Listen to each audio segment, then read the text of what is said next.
قرآن مجید میں اللہ تعالیٰ نے اپنی عبادت کے ساتھ ہی والدین کے ساتھ نیکی کرنے کا حکم ارشاد فرمایا ہے۔ کئی جگہوں پہ قرآن مجید میں ارشاد فرمایا، سورہ بقرہ میں پہلے پارے میں فرمایا اللہ کے علاوہ کسی کی عبادت نہ کرو اور اپنے والدین کے ساتھ احسان کرو۔ والدین انسان کے لیے کتنا بڑا درجہ رکھتے ہیں، کیا ان کے ساتھ تعلق رکھنا، ان کی خدمت کرنا، ان کے ساتھ اچھے طریقے سے پیش آنا یہ ایک معاشرتی ضرورت ہے؟ کیا یہ ایک خاندانی تقاضا ہے یا اچھے اخلاق والے ہونے کی علامت ہے؟ نہیں، بلکہ یہ ایک دینی، روحانی اور ایمانی ضرورت ہے۔ کیوں کہ نبی اکرم نور مجسم صلی اللہ تعالی علیہ وسلم سے جب پوچھا گیا تھا کہ یا رسول اللہ صلی اللہ تعالی علیہ وسلم، ماں باپ کیا ہیں، ماں باپ کے بارے میں کچھ فرمائیے، تو حضور نے فرمایا تمہاری جنت بھی ہیں اور تمہارے لیے دوزخ بھی ہیں۔ اگر تم ان کے حقوق اچھے طریقے سے ادا کرنے میں کامیاب ہو جاتے ہو، اگر تم ان کے ساتھ اخلاق عالیہ کا رویہ رکھنے میں کامیاب ہو جاتے ہو، اگر تم ان کے ساتھ محبت کا سلوک کرتے ہو، ان کو خوش کرنے میں کامیاب ہو جاتے ہو، شریعت اسلامیہ نے جو ان کے حقوق متعین کیے اگر وہ تم ادا کر لیتے ہو تو تمہارے لیے جنت ہے، اور اگر تم ان حقوق کو ادا کرنے میں ناکام رہتے ہو تو پھر تمہارے لیے دوزخ ہے۔ تو یہ ایک دینی، روحانی، ایمانی ضرورت ہے، اس کا ہمیں احساس ہونا چاہیے۔ ظاہر ہے ہم انسان ہیں اور والدین بھی انسان ہیں، ایسا نہیں ہو سکتا کہ ان کا رویہ ہمیشہ ہی ٹھیک ہو۔ یہ کیسے ممکن ہے کہ وہ کبھی خطا نہ کریں؟ یہ کیسے ہو سکتا ہے کہ کبھی ان کے رویے میں ترش روئی نہ آئے، وہ کبھی تلخ نہ بولیں؟ یہ بھی بہت ساری جگہوں پہ دیکھا گیا ہے، اور یہ 100% حقیقت ہے کہ بعض مقامات پر والدین انصاف بھی نہیں کر پاتے۔ لیکن ایک مسلمان بیٹے کو کیا حکم دیا گیا ہے، اور اس سے شریعت نے یہ مطالبہ کیا ہے کہ والدین کا جو معاملہ ہے، ان کا جو رویہ ہے، اس کے لیے وہ رب کی بارگاہ میں جواب دہ ہیں۔ ساری عدالتیں دنیا میں تو نہیں نہ لگنی، ایک عدالت صبح قیامت بھی تو قائم ہوگی۔ اگر وہ کہیں کسی مقام پر، کہیں جگہ پر وہ کسی غلطی کا شکار ہیں تو اند اللہ جواب دیں گے۔ ہم کیا کریں؟ تو حضور علیہ الصلوۃ والسلام نے فرمایا اگر تمہارے ماں باپ تم پر ظلم بھی کریں تو تم نے پھر بھی نیکی کرنی ہے، تمہارے رویے سے خیر ہی پھوٹنی چاہیے، تمہارے لب و لہجے سے ان کے لیے ہمیشہ خوبصورت رائے کا اظہار ہی ہونا چاہیے، تمہارے بازو ان کے لیے ہمیشہ کھلے رہنے چاہیے، اور تمہیں ان کے معاملے میں ہمیشہ اپنے رب کو جواب دینے کا تصور قائم رکھنا چاہیے، تمہارے اندر کہیں کمزوری نہ آئے۔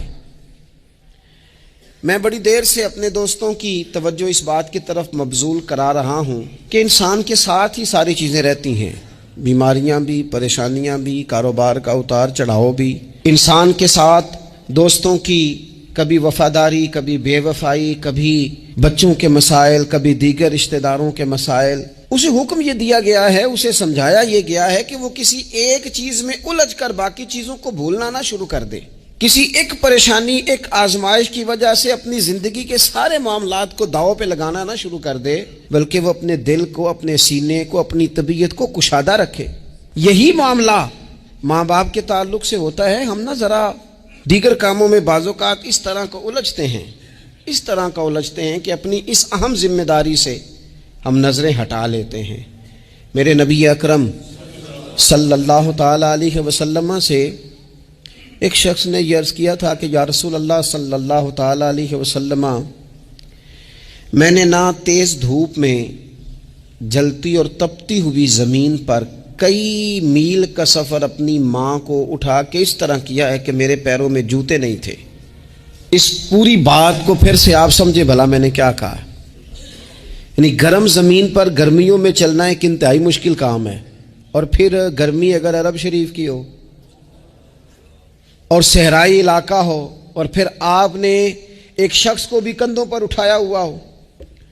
یا رسول اللہ صلی اللہ تعالی علیہ وسلم، گرم موسم میں گرم ریت پر ننگے پاؤں ماں کو اٹھا کر میں نے میلوں کا سفر کیا ہے۔ خدا را میری بات کو تقریر نہ سمجھنا، یہ ایک غلام نے اپنے نبی سے سوال کیا ہے۔ اس سوال کی لذت کو محسوس کریں اور پھر جواب کا حسن ملاحظہ کریں۔ عرض کی حضور، پڑھا میں نے سنا ہے کہ ماں باپ کی خدمت کا حق ادا کرنا چاہیے، تو وہ میں کوئی حق ادا کر سکا ہوں، کوئی خدمت کر سکا ہوں؟ اس نے کہا میں نے میلوں ننگے پاؤں تپتی زمین پر صحرا میں سفر کیا ہے۔ تو محبوب کریم نے بھی اسے سبق یاد کرایا۔ اس نے اپنی طرف سے خدمت بتائی تھی تو حضور نے ماں کی شفقت بتائی۔ فرمایا جب تو پیدا ہوا تھا تو تیری ماں کو درد کے جھٹکے آئے تھے، وہ جو جھٹکے آئے تھے نا، ان جھٹکوں میں سے اب یہ ایک جھٹکے کا بھی تو حق ادا نہیں کر سکا۔ وہ جو درد کے جھٹکے تھے، وہ جو تکلیف تھی، کتنی مائیں دوران زچ کی دنیا سے چلی جاتی ہیں۔ وہ بیٹا پیدا کر گئی، خود رخصت ہو گئی، وہ جان پر کھیل گئی، لیکن ایک زندگی دنیا میں چھوڑ گئی۔ لیکن کیا کبھی ایسا ہوا ہے کہ کسی ماں نے کہیں کھڑے ہو کے کہا ہو کہ اوہو میں نے بڑا کام کیا ہے، میں نے بڑی خدمت کی ہے، میں نے یہ کیا ہے، میں نے یہ اعزاز دیا ہے، لیکن بچے تھوڑا سا کر کے نا، آپ نے ناراض نہیں ہونا، میں نے اپنے کانوں سے یہ باتیں سنی ہیں کہ جی الحمدللہ میں نے ابا جی کو حج کرایا ہے، شکر ہے اللہ کا جی، ابا جی میرے پاس ہی تھے جی، باقی بھائیوں کے پاس نہیں تھے۔ تو ابا جی کس کے تھے؟ پڑوسی نے حج کرانا تھا، آپ کے پاس تھے نا، تو آپ کے والد ہی تھے نا۔ آپ نے یہ 20 مرتبہ بتایا ہے کہ والد کی میں خدمت کرتا ہوں، میرے پاس رہتا، یہ بھی بتاؤ کہ ابا نے مجھے حصہ کتنا دیا ہے، ساتھ یہ بھی بیان کرو کہ صرف ابا ہی میرے پاس نہیں رہتا، میں نے بھی ساری زندگی باپ کے پاس ہی گزاری ہے۔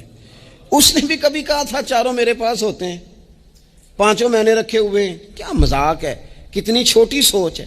اپنے والدین کے ساتھ بڑا رویہ عمدہ کیا جائے، کبھی نہ الجھنا۔ خبردار، ایک مقام پر ماں باپ کی نافرمانی کی جا سکتی ہے، وہ کب؟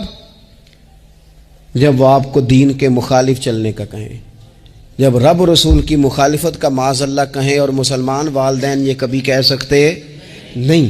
باقی ہر کام میں ان کی فرما برداری ہے، ان کی خدمت ہے، ہر جائز کام میں ان کی بات کو تسلیم کرنا ہے۔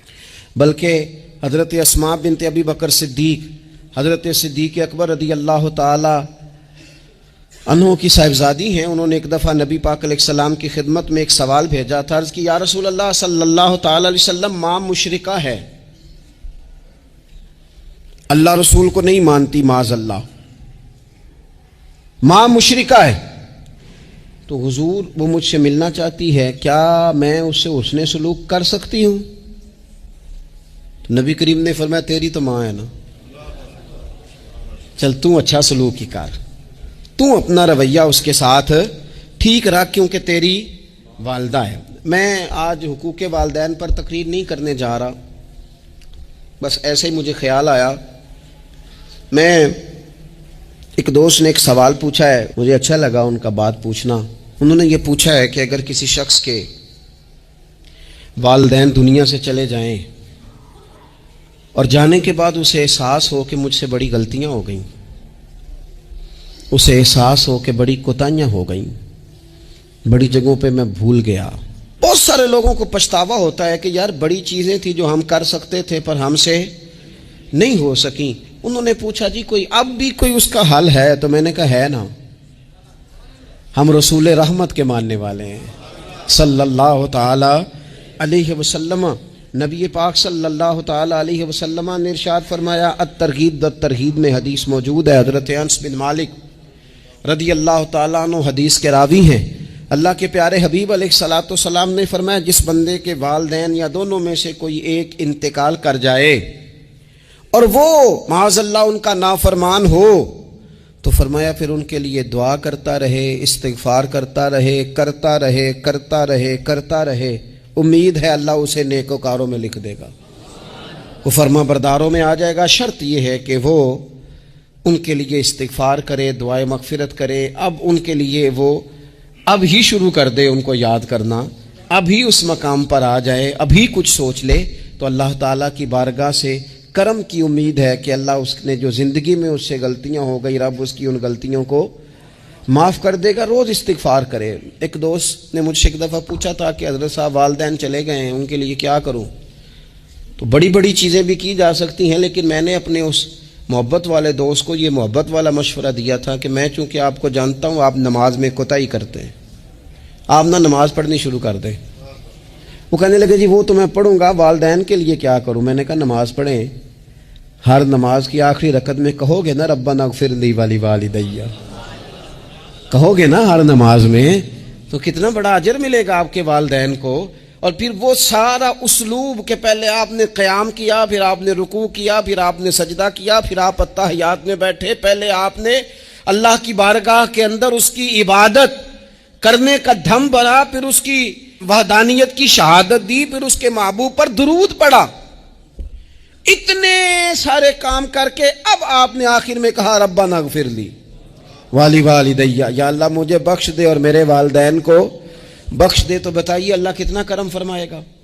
تو اپنے والدین کے لیے ان کے جانے کے بعد بہت ساری چیزیں ہیں، کفن دفن کا بندوبست کیا جائے، جنازے کا اہتمام کیا جائے، لیکن کچھ چیزوں کو نبی پاک علیہ الصلوۃ والسلام نے ذرا توجہ سے ہمیں سمجھایا ہے اور ہماری بار بار توجہ دلائی ہے۔ ایک شخص نے عرض کیا تھا یا رسول اللہ صلی اللہ تعالی علیہ وآلہ وسلم کہ میرے والدین دنیا سے چلے گئے ہیں، تو کیا اب بھی میں ان کے ساتھ کوئی بھلائی کر سکتا ہوں؟ اچھا پہلے میں آپ سے ایک بات عرض کروں، ہمیں موقع ملتا ہے ختمات شریف پہ جانے کا، اصال ثواب کی مجالس میں حاضری کا، اور پھر اللہ تعالیٰ یہ بھی موقع دیتا ہے کہ بعض اوقات مسلمانوں کے لیے دعا کرتے ہیں، اور ہمارے ذمے لگا دیا جاتا ہے کہ جناب اتنا اصال ثواب کرنے کے لیے اہتمام کیا گیا ہے تو یہ آپ کر دیں۔ تو ہم پتہ کیا کرتے ہیں، ہم کہتے ہیں کہ جناب جانے والے کا نام بتاؤ، نام بتاتے ہیں تو ہم فلاں بن فلاں کہہ کے جو نام بتایا جاتا ہے ان کے لیے دعا کر دیتے ہیں، لیکن جب والدین کے لیے دعا کرتے ہیں پھر نام تو نہیں نہ لیتے، پھر کیا کہتے ہیں یا اللہ میرے والد کو بخش دے، میری والدہ کی مغفرت۔ اس کا مطلب ہے وہ دنیا سے چلے گئے، آج بھی ماں باپ ہیں، وہ رخصت ہوئے، انہوں نے پردہ کیا، ان کی روح کا رشتہ ٹوٹا ہے، پر تیرا رشتہ ان کے ساتھ آج بھی قائم ہے، تیرا تعلق ان سے ٹوٹ سکتا، وہ تیرا تعلق، میں نے ایک دفعہ پہلے بھی کہا تھا، میرا بیٹا شاید قد میں مجھ سے تھوڑا اونچا ہو گیا ہو، اور اللہ تعالیٰ نے مجھے بڑے محبت والے سنگی دیے، میں نے اپنی حیثیت اہمیت سے بڑھ کر دنیا میں محبت پائی، لیکن میں نے اپنی زندگی میں سب سے زیادہ اپنے والد کی کمی محسوس کی، میں بڑی محسوس کی۔ ابھی بھی کبھی کبھی سوچتا ہوں کہ کچھ باتیں صرف ان سے ہو سکتی ہیں، کسی اور سے نہیں ہو سکتی۔ کبھی کبھی محسوس ہوتا ہے کہ ان کے دامن کے اندر ٹھنڈ کے موقع پر نگ ملتا تھا اور گرمی کے موقع پر ٹھنڈی ہوا آتی تھی، یہ خاص انہی لوگوں کا وطیرہ ہے، یہ انہی کا خاصہ ہے، پتہ نہیں اللہ نے کس طرح ان لوگوں کو بنایا ہے اور کس طرح کا یہ رشتہ بنایا۔ تو نبی اکرم صلی اللہ تعالیٰ علیہ وسلم کی خدمت عالی مرتبت میں عرض کیا، صحابی نے سنن ابو داؤد شریف میں حدیث ہے، عرض کی یا رسول اللہ صلی اللہ تعالیٰ علیہ وسلم میرے والدین چلے گئے تو کیا میں ان کے جانے کے بعد بھی ان کے لیے کچھ کر سکتا ہوں؟ تو نبی پاک نے 5 باتیں ارشاد فرمائیں، فرمایا ہاں، ایک تو ان کے لیے دعا مانگا کر، دوسرا اللہ کے محبوب نے فرمایا ان کے لیے استغفار کیا کر، تیسرا رسول کریم علیہ السلام نے فرمایا اگر انہوں نے کسی سے کوئی وعدہ کیا تھا تو اسے پورا کر دے، اگر تجھ سے ہو سکے، اور رسول کریم علیہ السلام نے فرمایا اگر ہو سکے تو ان کی طرف سے صلہ رحمی بھی کر، یعنی ان کے رشتہ داروں سے اچھا سلوک کر، اپنے چچاؤں کے ساتھ تو نیکی کر، اور اگر تیری والدہ کی طرف سے تو نیکی کرنا چاہے تو اپنے ماموں کے ساتھ، خالاؤں کے ساتھ تو اچھا سلوک کر، اور پھر 5ویں نمبر پر محبوب نے فرمایا اپنے والد کے دوستوں کی تعظیم کر، ان کے لیے تیرے دل میں اچھے جذبات ہوں، تو اکرام کر دوستوں کا۔ اور والد کے دوستوں کے اکرام کا تو اتنا بڑا درجہ ہے کہ حضرت ابو بردہ رضی اللہ تعالیٰ عنہ تشریف لائے مدینہ طیبہ میں، حضرت ابو بردہ مدینہ طیبہ میں تشریف لائے تو حضرت عبداللہ ابن عمر رضی اللہ تعالیٰ عنہ ان سے ملنے پہنچ گئے فٹافٹی. مصروف آدمی تھے حضرت عبداللہ ابن عمر، بہت بڑے مفتی تھے، لوگ ہر وقت مسائل پوچھتے تھے، حج کے سب سے زیادہ مسائل انہی کو آتے تھے اور صحابہ میں ایک بہت بڑا مقام رکھتے تھے. حضرت عبداللہ ابن عمر فوراً حضرت ابو بردہ رضی اللہ تعالیٰ عنہ سے ملاقات کے لیے پہنچے اور پہنچتے ہی فرمانے لگے آپ کو پتہ ہے میں آپ سے کیوں ملنے آیا ہوں؟ حضرت ابو بردہ کہنے لگے میں تو خود بڑا حیران ہوں کہ آپ ایک مصروف آدمی اور آپ ٹائم نکال کر کے میرے پاس تشریف لائے. فرمانے لگے اس لیے آیا ہوں کہ میرے والد آپ کے والد کے دوست تھے، حضرت فاروق اعظم کے دوست تھے آپ کے والد. اور یہ صحیح ابن حبان میں یہ لفظ موجود ہیں.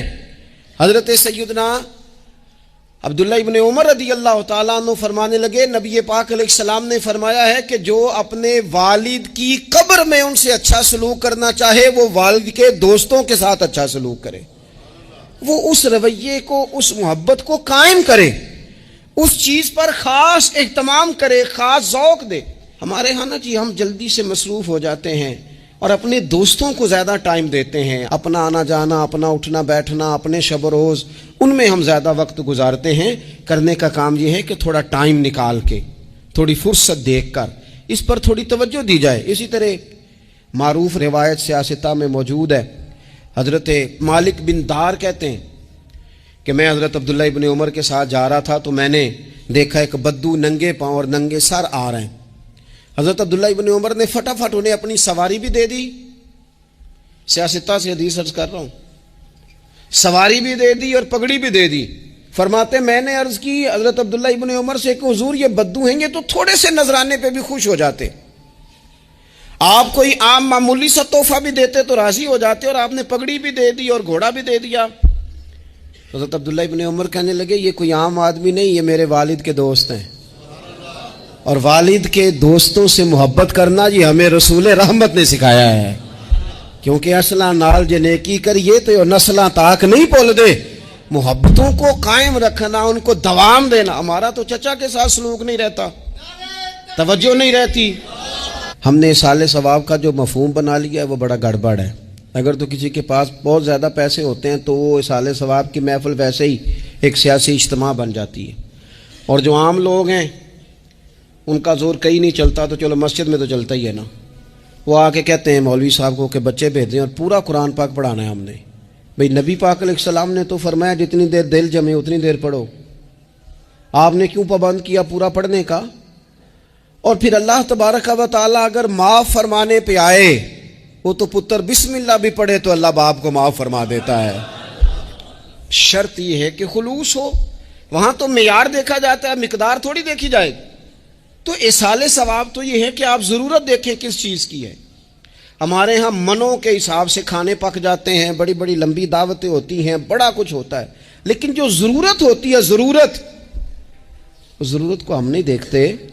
اگر آپ کوئی اور کام ضرورت کا کرا دیں نا، کروڑوں روپیہ آپ نے لگا دیا ختمات پہ اور فلاں پہ، اور جس قبرستان میں آپ نے والد کو دفن کیا اس میں تو غریبوں کے لیے مزید جگہ ہی نہیں دفن کرنے کی، تو یہ اچھا اصالِ ثواب نہیں تھا کہ قبرستان کی جگہ بڑھائی جاتی. یہ اچھا اصالِ ثواب نہیں تھا کہ مسجد کا ماحول دیکھا جاتا، علاقے کے غرباء پر نظر کی جاتی. وہ لوگ جو بیچارے قرض کے نیچے آ کے پوری طرح دب گئے ہیں، نفسیاتی مریض ہو گئے، ان غریبوں کو دیکھا جاتا. یہ اصالِ ثواب نہیں تھا. آپ دیکھیے حضرت سعد رضی اللہ تعالیٰ عنہ نے حضور کی بارگاہ میں عرض کی یا رسول اللہ صلی اللہ تعالیٰ علیہ وآلہ وسلم، میری ماں ایک غلام آزاد کرنا چاہتی تھی، اگر میں ان کی طرف سے وہ غلام آزاد کر دوں. موطا امام مالک میں روایت موجود ہے. اب غلام آزاد جب آپ کر دیتے تھے نا، آج کل تو غلام بکتے نہیں، لیکن ایک قسم غلامی کی آج بھی ہے. بتا دوں آپ کو، وہ جو بندہ ایڈوانس نہیں لے لیتا بیچارہ 4 لاکھ روپیہ،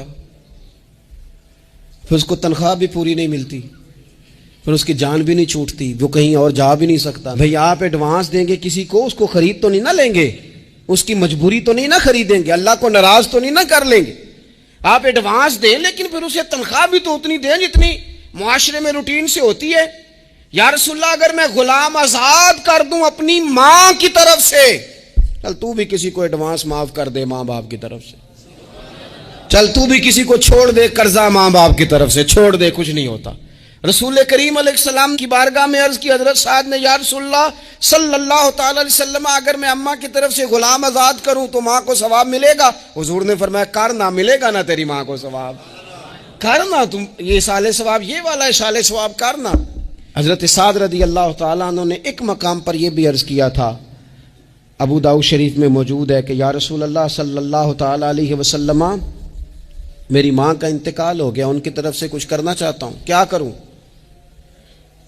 میں آپ سے عرض کرتا ہوں نا، تنقید کرنا تو آسان کام ہے، تو بنائے نا کسی مدرسے میں کمرہ جہاں طالب علم پڑھیں، والدین کی طرف سے بنائیں، جا کے دیکھو نا۔ یہ بات کرنا تو آسان ہے کہ ہسپتالوں میں ایک ایک بیڈ پہ 4 لوگ پڑے ہیں، تو آپ اپنے والد صاحب کی طرف سے ہسپتال میں 2 کمرے بنوا دینا، آپ کو 20 بیڈ پہنچا دینا، آپ جا کے بات کریں کسی ٹرسٹ والے سے اور کسی سرکاری ہاسپٹل والے سے کہ لائنوں میں لگے ہوئے ہیں لوگ، ہارٹ کا پیشنٹ جو بیچارہ قریب ہو جاتا ہے موت کے اور اس کا ٹیسٹ ہی نہیں ہو پاتا، مشینیں نہیں چلتی، تو آگے بڑھے نا۔ کیا یہ کام نہیں ہے دور بیٹھ کر تنقید کر دینا اور تھوڑی دیر تبصروں کا مزہ لے کے چپ کر دینا؟ یہ تو کوئی بھی کر لے گا، لیکن عملی اقدام کس نے کرنا ہے؟ حضرت سعد نے عرض کی، حضور اماں چلی گئی ہے، ان کے لیے کیا کروں؟ تو شارحین حدیث کہتے ہیں شاید میٹھے پانی کے کنووں کی بعض جگہوں پہ کمی تھی، کریم نے فرمایا پانی کا احسال ثواب کر۔ حضرت سعد نے اماں کی طرف سے پورا کنواں کھدوایا اور حضور نے نام رکھا، فرمایا یہ سعد کی ماں کے نام کا کنواں ہے، تو کر دیں اماں جی کے نام پر کوئی خیر کا کام۔ اگر اور کچھ نہ ہو سکے تو اگر گلی ہم نے تنگ کر دی ہے نا، تو ابا جی کی طرف سے وہ کشادہ کر دیں، اس کا بھی ثواب ہوگا انشاءاللہ۔ 4 فٹ جگہ چھوڑ دیں تاکہ لوگوں کو آنے جانے میں آسانی ہو۔ جہاں جہاں آپ لوگوں کے لیے خیر کریں گے اس پہ اللہ اجر عطا کرے، تو احسال ثواب کی یہ والی صورتیں بھی اختیار کریں۔ پھر ٹائم نکال کر والدین کی قبر پر جائیں اور وہاں حاضری دیں۔ جو لوگ مزارات پر جانے کے شوقین ہیں وہ ضرور جائیں، میں بھی جاتا ہوں، اور میں آپ کو پہلے بھی کہہ چکا ہوں، میں داتا صاحب رحمۃ اللہ علیہ کبھی بھی اس طرح نہیں گیا کہ میں جلسے پہ گیا ہوں، محفل پہ گیا ہوں، کسی کام گیا ہوں تو حاضری دے لوں۔ میں سمجھتا ہوں یہ ٹھیک نہیں ہے، میں تو داتا صاحب اسپیشل جاتا ہوں، میں تو حضرت بابا صاحب بھی جب جاتا ہوں تو اسپیشل جاتا ہوں، اور میں جاتا بھی ہوں تو ان کی خدمات دینیہ کو، ان کی عظمتوں کو سلام کرنے جاتا ہوں۔ میں تو فیوزات روحانیہ کے لیے جاتا ہوں، ایز اے خاص جاتا ہوں، حاضری دیتا ہوں، یہ بڑا کمال بات ہے۔ لیکن آپ کو ایک بات عرض کروں، یہ اللہ والوں کے مزارات ہیں، ان پر ضرور جانا چاہیے، لیکن ایک بات یاد رکھنا، ہر بیٹے کے لیے اس کے باپ کی قبر مزار ہے، ہر بیٹے کے لیے اس کی ماں کی قبر مزار ہے، اس پر بھی حاضری دو۔ حاضری کا مزاج بناؤ، یہاں جا کر کے نا حاضری دے کے آؤ۔ میں قبرستان سے نکل رہا تھا تو ایک دوست نے مجھے کہا کہاں ہیں؟ میں نے کہا میں اپنے والد صاحب کی قبر پہ حاضری دے کے آ رہا ہوں۔ کہنے لگے ان کا مزار کہاں ہے؟ میں نے کہا وہ آپ کے لیے تو کوئی روایتی مزار نہیں ہے، وہ میرے لیے مزار ہے، کیونکہ میرے والد ہیں نا، وہ راضی ہوں گے تو رب راضی ہوگا۔ والدہ کے لیے نبی پاک نے فرمایا اس کے پیروں کے نیچے جنت ہے، تو جس کے پیروں کے نیچے تیری جنت ہے، بتاؤ اس کی قبر تیرے لیے مزار نہیں؟ اس کی قبر تیرے لیے باعث فیوز و برکات نہیں؟ تو نبی پاک صلی اللہ علیہ وسلم نے فرمایا ایک روایت میں، جو ہر جمعے والے دن اپنے والدین کی قبر پہ جائے گا، اللہ تبارک و تعالی جانے والے کی بھی بخشی فرما دے گا۔ تھوڑا سا نا مخصوص سا ٹائم نکالیں، کچھ تھوڑا سا ارادہ کریں، حاضری کا پروگرام بنائیں۔ ایک بات اور عرض کرنی ہے یہاں، اس کو میں بڑا ضروری سمجھتا ہوں آخر میں آپ کی خدمت میں عرض کرنا۔ ایک بات اچھی طرح سے طے کر لینا، کچھ چیزیں ایسی ہوتی ہیں جو ادھار ہوتی ہیں، کچھ ایسی ہوتی ہیں جو نقد ہوتی ہیں، بالکل نقد، ان میں ادھار نہیں ہوتا۔ وہ کہتے ہیں نا جی ہم جی ادھار کا کاروبار نہیں کرتے، ہمارا سارا کاروبار کیش کا ہے، ہم بالکل ایک ہاتھ دے دوسرے ہاتھ لے، ہمارا یہ سلسلہ ہے، ہم بالکل جو ہے نا کسی قسم کا کریڈٹ پہ نہیں چلتے۔ میں آپ سے عرض کروں، نبی پاک علیہ السلام نے فرمایا کسی جرم کی سزا اللہ تعالیٰ دنیا میں نہیں دیتا اتنی جلدی، بہت ساری سزائیں رب نے روک دی ہیں، قیامت کو دی جائیں گی، اللہ تعالیٰ سب سزاؤں سے ہمیں محفوظ فرمائے۔ لیکن فرمایا والدین کی نافرمانی ایسا جرم ہے جس کی دنیا میں بھی سزا ملتی ہے، دنیا میں یہ طے ہے۔ حضور علیہ الصلوۃ والسلام نے کبھی کسی شخص کے لیے دعائے ضرر نہیں کی. حضور نے تو کبھی یہ بھی نہیں کہا جو پتھر مار رہے تھے کہ یہ تباہ ہو جائیں، برباد ہو جائیں، ان کی ناک خاک آلود ہو جائے، لیکن سیڑھیاں چڑھتے ہوئے جو مشہور حدیث ہے محبوب نے آمین کہا. اور پھر حضرت جبریل نے جب 3 لوگ بتائے تو ان میں ایک بندہ وہ تھا. حضرت جبریل امین عرض کرنے لگے یا رسول اللہ صلی اللہ تعالیٰ علیہ وسلم، جس نے اپنے ماں باپ دونوں یا کسی ایک کو بڑھاپے میں پایا اور پھر ان کی خدمت کر کے جنت حاصل نہ کر سکا، اس کی ناک خاک آلود ہو جائے، تو حضور فرماتے میں نے بھی کہا آمین، ہو جائے، اسے ہو ہی جانا چاہیے. یہ شخص اس طرح کا ہے کہ اسے خاک آلود ہو ہی جانا چاہیے. کبھی بھی زندگی میں اپنے والدین، کیا ہمیں دعا سکھائی قرآن پاک نے، کہا وَقُرْ رَبِّ ارْحَمْهُمَا كَمَا رَبَّيَانِي صَغِيرًا. آپ کہیے، آپ یہ دعا کیجئے کہ اے میرے پروردگار ان دونوں پر رحم فرما جنہوں نے بچپن میں مجھے پالا، ان دونوں پر رحم فرما. اپنے والدین کے لیے اپنے تھوڑے سے دل کو بڑا کریں، کچھ چیزیں اپنی زندگی میں طے کریں، کچھ معاملات اپنی زندگی میں. ہمارے ایک استاد تھے گجرانوالہ میں، نام لیتا ہوں، حضرت مفتی عبداللطیف صاحب رحمۃ اللہ علیہ. یہ حضرت محدث اعظم کے شاگرد ہیں اور اعلیٰ حضرت کے بڑے صاحبزادے حضرت حجت الاسلام مولانا حامد رضا خان صاحب رحمۃ اللہ علیہ کے یہ شاید واحد مرید تھے ہمارے شہر میں، مفتی عبداللطیف صاحب قادری حامدی. گجرانوالہ میں شاید کوئی شخص ہو جس نے گجرانوالہ میں پڑھا ہو تو وہ حضرت کا شاگرد یا شاگرد کا شاگرد. یہ ان کی زندگی تھی. ان کی والدہ کی بڑی لمبی عمر ہوئی تو ان کے بعض کلاس فیلو نا استاد صاحب کہتے ہیں مجھے مذاق کرتے ہیں.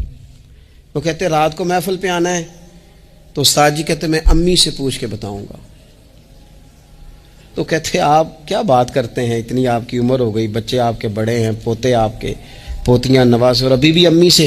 فرماتے اماں بوڑھی ہیں، ضعیفہ ہیں، میں نہیں نہ ہوتا تو پریشان ہو جاتی ہیں، دیر سے آتا ہوں تو سو نہیں پاتی، امی سے پوچھ کر بتاؤں گا. او دوستو، یہ لوگ شاید آج اسی لیے ان کے مزارات سے خوشبو زیادہ آتی ہے، شاید اسی لیے لوگ ان کا نام ممبروں پہ لیتے ہیں، جمعوں میں تذکرے کرتے ہیں، شاید اسی لیے ان کے لیے دعائیں زیادہ ہوتی ہیں، شاید اسی لیے ان کی اسناد زیادہ چلتی ہیں.